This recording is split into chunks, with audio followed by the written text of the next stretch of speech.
Good morning, everybody. It is Monday, the 23rd of January, 2023.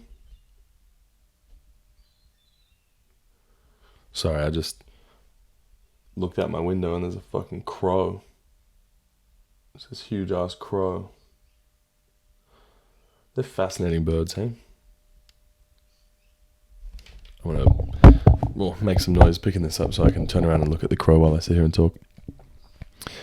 There's on the clothesline outside the window, my neighbors have like a bag. I don't know what's in the bag, but the crow's checking it out right now. I have a feeling it's just like pegs and stuff, but yeah, they're fascinating creatures. Really smart little birds, and they bring you like I've like read stories. Oh, he's just flown off with something. All right, cool. I can go back to my regularly scheduled program. Although maybe the regular schedule is not good. Maybe I should just sit here and call this bird watching with Mitch, and I'll just sit here and watch like the doves and the pigeons and I guess crows. That's the first time I've seen a crow in my backyard. But I saw a thing where this lady had crows come and visit her all the time, and they would like pretend to be cats in the backyard. I think it was on TikTok. They would like, you could hear like meowing, but it wasn't actually meowing. It was like crows pretending to meow. And then they would like bring her gifts, like shiny gifts. I remember first being introduced to the idea that crows like shiny things from Bill and Ben, the Flower Pot Men. I don't know if anyone remembers that show. I don't remember anything about it. I don't even really remember the premise. I mean, it's pretty obvious, right? Bill and Ben were both flower pot men, and they lived in their garden. And one episode, or maybe it was a recurring thing, there was a crow that would like always visit and it had shiny things. And I remember there was one episode where they had a sprinkler and they called it a flubba dubba dinkler, and that was fucking hilarious to me when I was a kid. And I mean, I guess it was funny enough that I still remember it at 27. I haven't watched that show since I was a kid. But yeah, it's what did I get up to yesterday? I went and saw a play. One of my close friends, Mila, she's an actor here in Melbourne, and they put on a play yesterday called Promiscuous Cities. I don't know really how to describe the premise. I mean, I guess I know how to describe the premise, but there's so much more to it. My apologies. I woke up early I got a late night last night. The premise is about a bunch of different individuals in the city of San Francisco. It's based out of San Francisco. In one night. And so like, you know, all the tragedy that revolves around, or the drama that revolves around their relationships, and then also it interconnects them. So they're like together, or like they line up or they match up, and they're all going through their own things. It's really cool the way that it works. It doesn't really like end positively necessarily, but it talks about, you know, how in the pursuit to be individual. No, I'm talking shit there. Anyway, it was a good play, and it was really interactive. It was cool because it was like the stage was like the audience was higher up than the stage was, where we sat on each corner of the stage. They'd put the stage on like an angle, like a diamond in the middle of the room, and each of the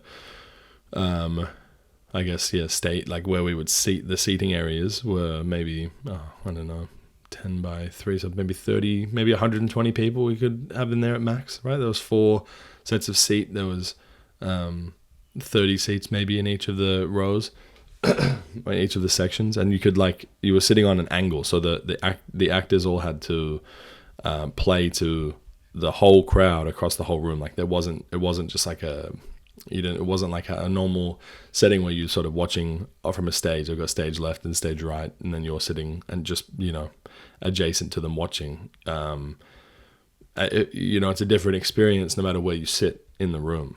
And I think it was really cool the way that it worked out. And it's fucking amazing how talented these guys are. Like, to be able to remember the cues. It was 90 minutes long, so there was a lot of dialogue and a lot of talking, and there was probably 2, 4, I don't know, like, I want to say 10, maybe 12 actors playing in the show, and they all had different parts, and they all played multiple characters as well, because they had to set up and be the characters for other scenes. So like each character had probably one main character.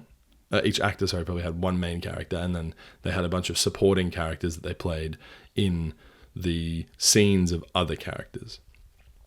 But it all flowed. There wasn't like an act 1, act 2. It was like it all just was this one big chunk of, like, you know, following the night, one night in San Francisco, but it was like following each person individually as things were going on, and, like, you know, what their jobs were and what they were up to and what they thought and how they were connected to the other characters.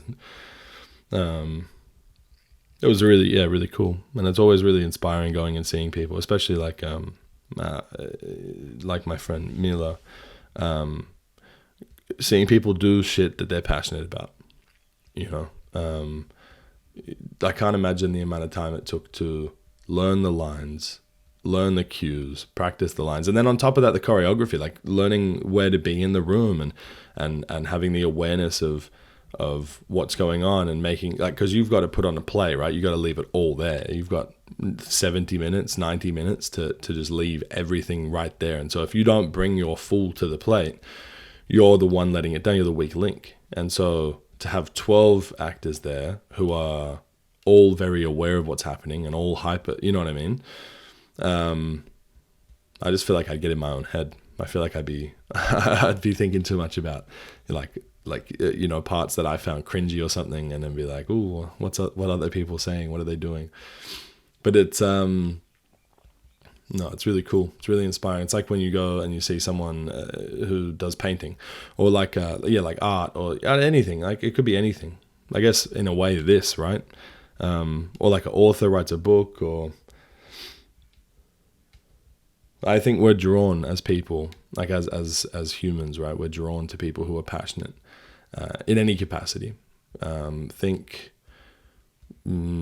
the only two references I've got right now are like, think Steve Irwin, right? He was so passionate about animals and wildlife conservation. I think Jane Goodall as well. She's passionate about apes and chimps and gorillas. Yeah, and then obviously painters of the past. So, like, think of, I guess, Van Gogh and Picasso. I don't know that necessarily they were as passionate about their art as they were just, like, they had nothing else to do because it was that time, right? Like, do you think that if Picasso had something else to do, he would have never painted, or at least never bothered to learn all the intricacies of painting? Who painted the Sistine Chapel? Why do I forget his name? Michelangelo. I feel like he cared about painting, right? Because the way that I was reading a book recently, and it was talking about the way that he painted that chapel was with a medium that, like, required you to only work. You can only work on it for like 8 or 9 hours before it hardened forever. And so that's why the Sistine Chapel still has all that paint still on the roof, and why it's so preserved is because of the way that he had painted. So I would say that he was passionate about his painting, and because he was very selective of his medium, he was very selective of these other things. But I don't know, you know, maybe Frida Kahlo. I guess she was pretty cool.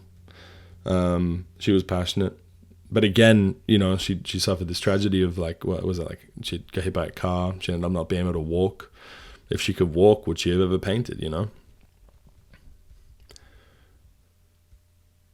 Nevertheless, I think it's really cool when people are passionate about what they do, and they all really give it their heart. Mike Tyson, passionate fighter, you know, and then people are drawn to that. And then obviously there's the wow factor of, like, wow, holy shit, this guy's crazy. But there's, like, that commitment and dedication that I think that most people envy. And if you don't envy it because you can't do it, or you don't have your own hobbies, you at least respect it because you do have your own hobbies, and you know the dedication and commitment of time.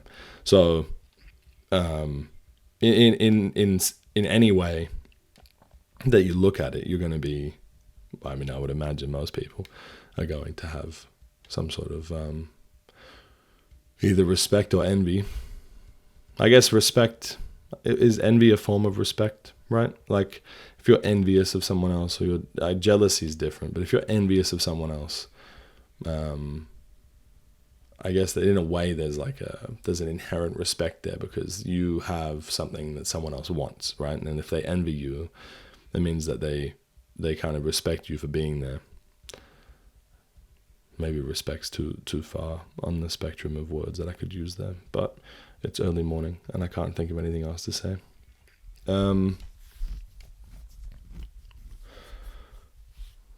But yeah, no, it's always nice. It's always nice to get out, go on, take Maddie on dates and go places. There was actually one moment I do want to talk about where we spent almost 15 minutes looking for a parking spot because the place that we go, or the place that they do the acting, they've just got nowhere to park. And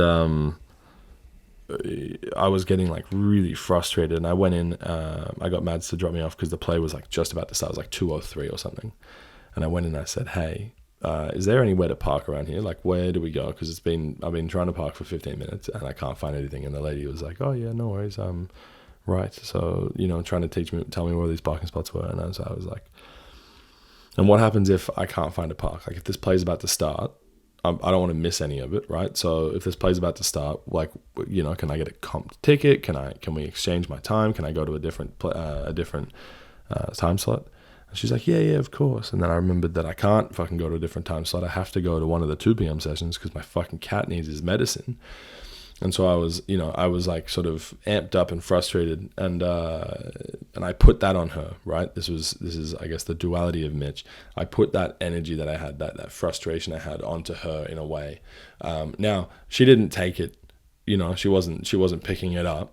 And she wasn't allowing that to affect her. I'm sure she just understood that I was frustrated, but regardless, I shouldn't have gone out of my way to be like that, right? I should have considered that it wasn't anyone else's problem, right?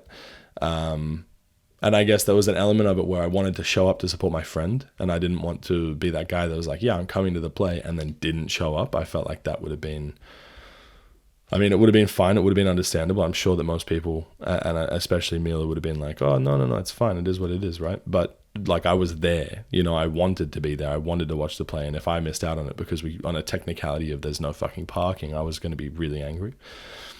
And so we went through the whole play. We watched the whole play. And then afterwards, I grabbed a drink and I apologized to this lady. And she was like, no, you're fine. Hadn't even considered it, given it a second thought. I clearly hadn't impacted her, but, I guess the commentary here is on how it made me feel, how behaving like that made me feel, sort of urged me to apologize to someone who hadn't even been affected by the way that I'd behaved. And then, Mads was like, were you really that bad? And I was like, no, but it was weighing on me, right? If I didn't apologize, I would have brought it home with me. I would have been thinking about it. Even today, I'm thinking about it, but I'm glad I went through the process of just, acknowledging that the behavior that I was putting across, or that the attitude I was putting across, was not who I am and who I want to be, right? I say that I want to be a better person and I want to be a different person, and that is the characteristics of a better person, right? The duality of man, the duality of Mitch, specifically for me, right? Going out of my way to acknowledge that I had behaved in a certain way, that behavior could have made someone else feel a certain way, and I guess